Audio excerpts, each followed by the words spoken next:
ભગવાન જેટલું વળતર આપે ને એટલું આ દુનિયામાં હજી કોઈ થયો નથી જે વળતર આપે.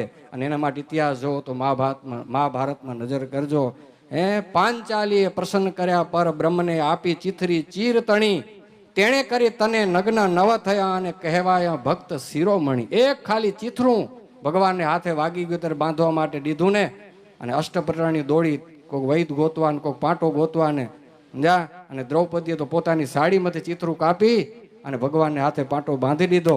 અષ્ટપ્રહરણી જ્યારે પાછી આવીને ત્યારે ભગવાન તો પાટો છોડી એ ચીથરામાંથી દોરા કાઢીને ગણતરી કરીને આમ સાઈડમાં મૂકતા આવતા હતા.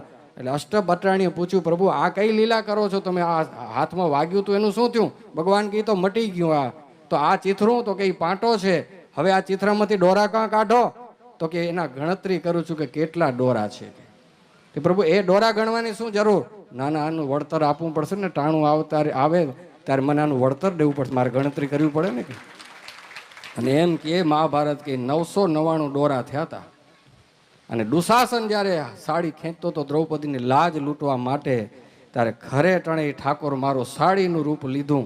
અને દુશાસન થાકી ગયો 10,000 હાથીના બળવાળો સાડી ખેંચીને, પણ દ્રૌપદીની સાડીનો 2 વેંથનો કટકો હતો એ ખૂટાડી ન શક્યો. ભક્તો, આટલું વળતર આ નારાયણ સિવાય કોઈ બીજો આપણને દેશે નહીં.